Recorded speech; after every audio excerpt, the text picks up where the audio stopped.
ou rationnel. En accord ou à l'opposé.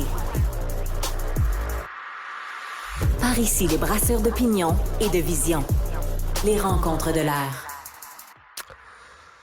Hier, quelques instants à peine après notre discussion, David, Denise Bombardier qui décède, une grande nouvelle, une bombe dans l'ensemble du Québec là, qui a secoué tout le monde, des réactions qui ont fusé d'à peu près partout, des extraits de sa carrière qui ont rejoué en boucle.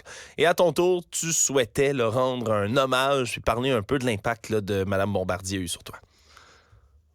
Ouais, et même, on sait quand même, parce que toi et moi, Alexandre, on est grosso modo de la même génération. Ouais. Euh, les, les- les grandes années de Madame Bombardier, nous ne les avons pas connues. Elle a toujours été présente dans le paysage médiatique, si je peux dire, mais ces grandes années étaient quand même avant notre époque, si on veut.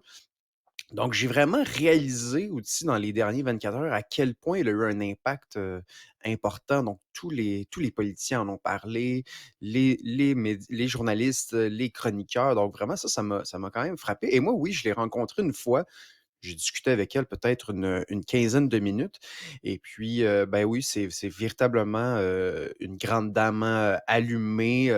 C'est une génération aussi qui a grosso modo tout connu du Québec contemporain, de l'histoire du Québec contemporain, qui a interviewé des René Lévesque, des Jacques Parizeau, donc tous ces personnages du Québec, de l'histoire du Québec contemporain.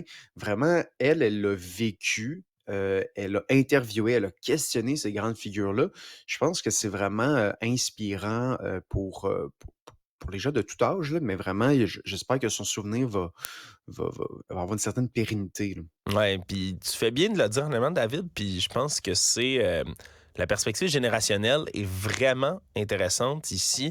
Euh, Parce que j'entendais des échos, je voyais les réseaux sociaux et autres. Là. C'est sûr que je baigne dans un milieu, bien sûr, sur mes réseaux sociaux où il y a beaucoup de gens de notre génération, beaucoup de gens de notre âge. Puis il y en a beaucoup qui pas se réjouissaient là, du décès de Mme Bombardier, j'irais pas jusque-là, mais qui, pour eux, c'était comme ah, bon, ben voilà, on va arrêter de l'entendre chialer. J'ai vraiment lu ça, quelque part. Puis moi, Hmm. c'est venu me chercher.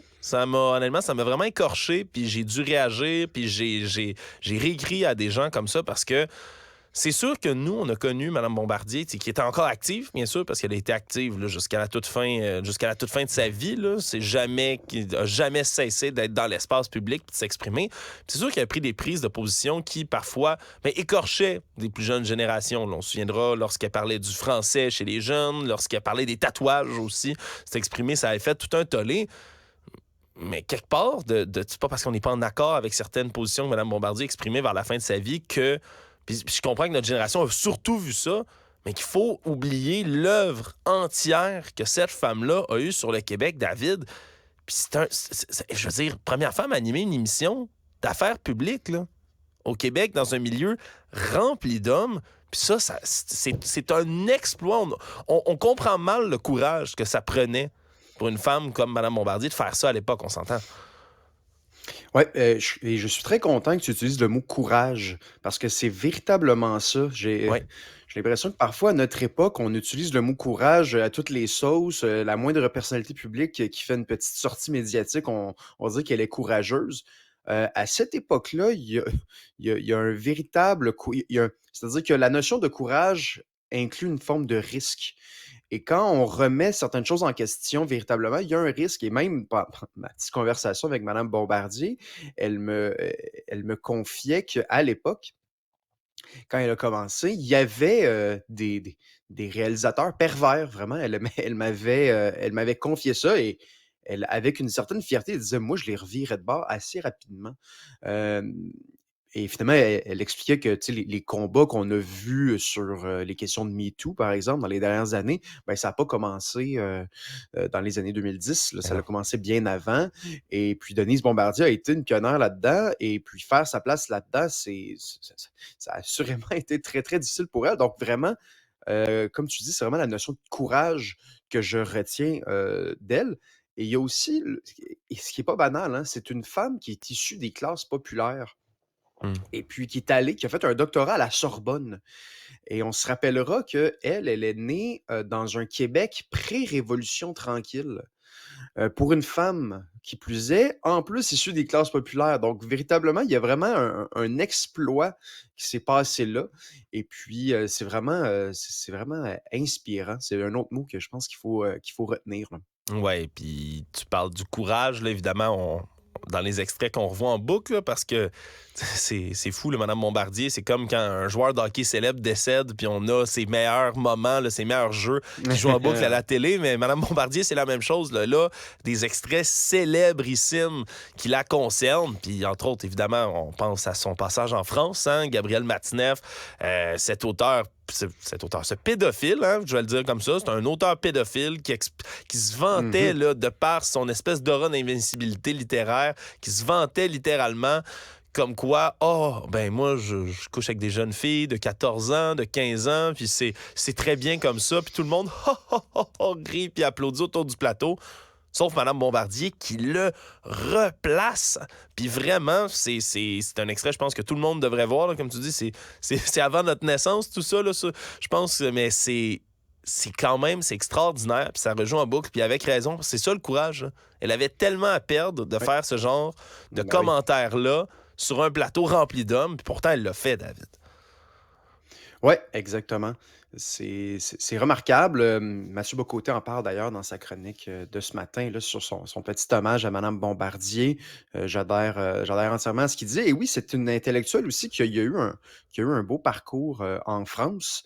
Et tu sais, aujourd'hui, là, nos jeunes intellectuels, j'ai l'impression, pensent moins un peu à se tourner vers la France. Mathieu Bocoté, c'est vraiment peut-être le dernier spécimen qui fait sa place en France, mais véritablement, il y a comme une génération, peut-être pré-Révolution tranquille, qui, elle, voulait continuer d'entretenir ses relations avec la France.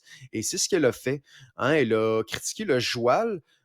Peut-être que c'était agaçant pour nous parfois. Tu as parlé des jeunes, c'est vrai, mais je pense que quand même, sur le fond, les Québécois ont certains rapports problématiques avec leur langue, ne cherchent pas toujours à bien le parler. Les Français ne sont pas parfaits pour autant, là, c'est pas ça Non. que je dis, mais des figures comme Denise Bombardier, bien qu'elles peuvent être agaçantes parfois, nous rappellent peut-être que le souci du mot juste est important. Donc, ça aussi, c'est un autre élément que je retiens de sa belle carrière. Oui, c'est certain que ça fait ça fait une grande disparition pour le français, hein, dans la même année aussi que le décès de Frédéric Bastien, hein, deux décès Ouais. comme ça qui surviennent. Tu sais, de manière choc un peu, là, on se comprendra que Mme Bombardier était quand même plus âgée que Frédéric Bastien, mais ça reste quand même deux décès comme ça qui nous ont pris par surprise, qui nous ont pris de court là, dans la société québécoise. Deux grands défenseurs du français. Ça vaut la peine vraiment de le souligner. Puis David, ça me fait sourire quand quand tu m'as suggéré tout ça parce que ben, je trouve que tu as extrêmement raison. Madame Bombardier aurait sûrement eu quelque chose à dire sur les diverses annonces de son propre décès, parce que c'est vrai, encore une fois, que ça varie d'un média à un autre, comme on a décidé de traiter cette nouvelle-là. Ouais, exactement. Donc, hein, l'annonce du décès de Mme Bombardier, donc le Journal de Montréal l'a présentée comme une auteure, journaliste et chroniqueuse. Bon, ça va de soi, je pense qu'on peut difficilement contester ça. La presse, plutôt qu'utiliser auteur, a utilisé autrice. Ça aussi, j'aurais quand même été curieux d'entendre Mme Bombardier parler de ça. Je pense qu'on aurait bien ri.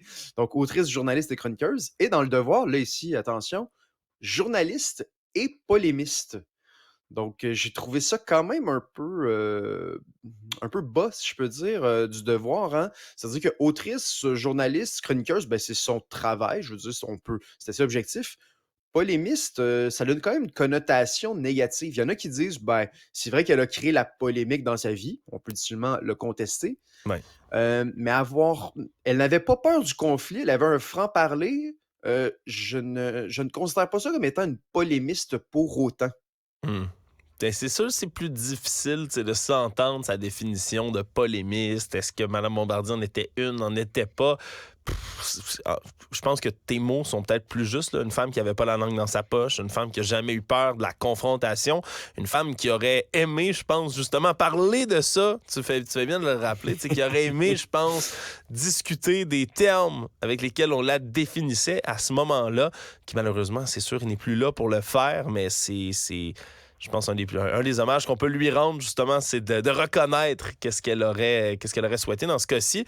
Vraiment, là, c'est une grande perte, David, puis je suis heureux que tu prennes le temps de revenir là-dessus ce matin, parce que, puis surtout, la perspective générationnelle, parce que je le rappelle, je pense qu'on aurait, là, les jeunes de notre âge, les jeunes et moins jeunes de notre âge, de notre génération, David, auraient vraiment intérêt, d'après moi, à aller un peu se réinformer sa carrière de Mme Bombardier. C'est pas juste les 10 dernières années, c'est pas juste les chroniques qui vous ont écorché les oreilles à diverses occasions ou qui, comme tu dis, vous ont agacé. C'est pas juste ça, Denise Bombardier. C'est bien, bien plus que ça. C'est les années, justement, là, de courage à affronter, à confronter un milieu d'hommes, un milieu chauvin, diverses personnalités politiques. Il y a un héritage, il y a un legs qui est important, particulièrement dans le métier de journaliste pour les femmes aussi qui ont suivi par la suite. Elle a défrayé vraiment tout un sentier. C'est ça aussi, Denise Bombardier. Donc, ça vaut la peine, je pense, de retourner voir un tout petit peu son œuvre, là. Surtout, le mieux vaut tard que jamais maintenant, malheureusement, que vous aurez plus... on n'aura plus l'occasion, là, puis c'est triste de l'entendre ici à Cube Radio ou ailleurs. David, merci beaucoup pour ces rappels.